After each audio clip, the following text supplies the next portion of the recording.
The first mag that I put through it, I started having some trouble right off the bat. I had some stovepipes, and it didn't take too many rounds for me to realize that this rifle wasn't going to run properly using standard 55 grain 223 ammo, FMJ ammo.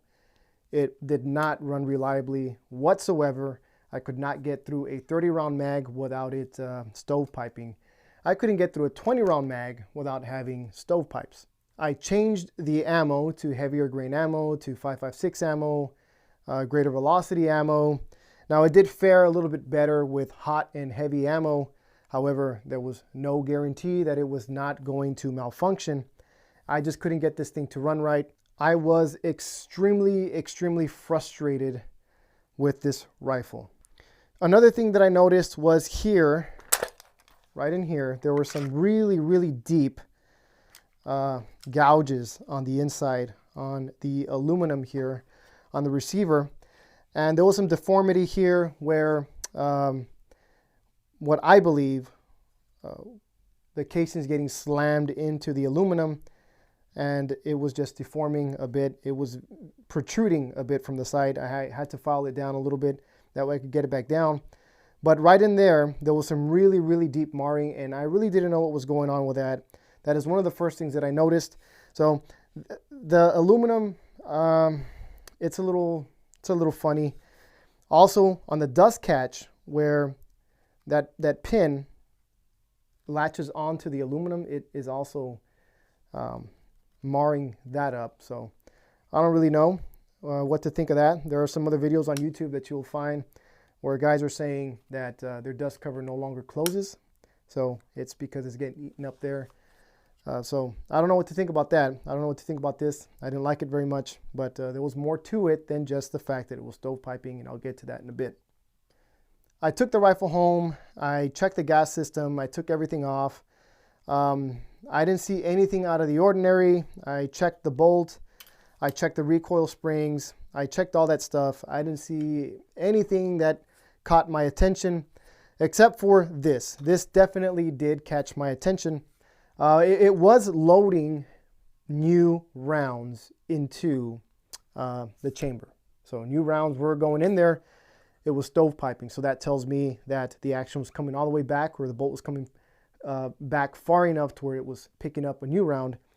So I don't think it was a gas. Well, I know now that it was not a gas issue at the time. Another buddy of mine said, you know what, remove all the packing grease that was in there, clean it up again, oil it up again, and see what happens. So that is what I did. Took it back to the range. I shot it some more, shot all sorts of different rounds, different weights, different velocities, different makes. It didn't like certain ammo. Again, it liked hot and heavy ammo, but it was still not 100% reliable. So I was very disappointed. Again, very frustrated.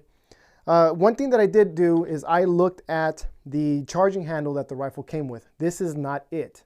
This is the charging handle that it came with.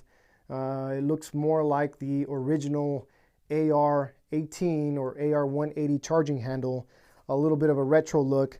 So this is the original charging handle that it came with. Inspecting the rifle again, there was some more marring here. I looked at the charging handle and I saw some brass markings on this charging handle.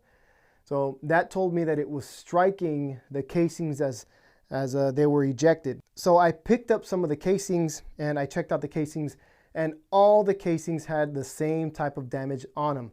So at the neck of the casing where it opens up where the bullet sits, those things were all nicked, all of them. The ones that were successfully ejected and the ones that malfunctioned, they all had the same marking on there. Now there is a particular shape to this charging handle here. It is more of an octagon shape.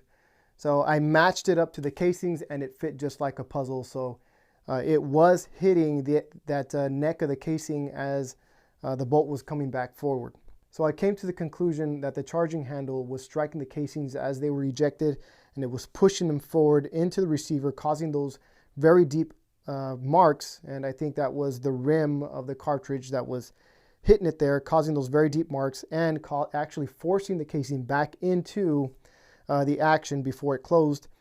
And that was, I believe that was causing the malfunctions. Now, I contacted Brownells, and the only correspondence I received from Brownells was that automated message that they send when you send them an email, like, thank you for contacting Brownells. That was it. So I went to the A3 Tactical website, and I purchased one of their aftermarket charging handles. I have shot this thing since, and it has not malfunctioned once, and I can shoot all ammo now. I do not stick to 55 grain, to 62 grain, to 75 grain. It'll shoot everything now. Now, of course, it does hit the casings. There are some brass marks here on the charging handle, but it's not causing the same thing, not causing the same malfunction. I can only assume that is because the shape of the charging handle, it's not catching it and forcing it back in, because this one's actually angled forward a little bit versus this just sticking out to the side. If you've had these same issues, if you can go ahead and let us know in the comments. I just want to know how prevalent this issue is in this rifle, that we can help a few more people out. The last thing I want is for people to be really bummed out after buying this rifle and not being able to shoot it or not even depend on it. So guys, stay safe, take it easy. God bless, and make sure you keep one in the chamber.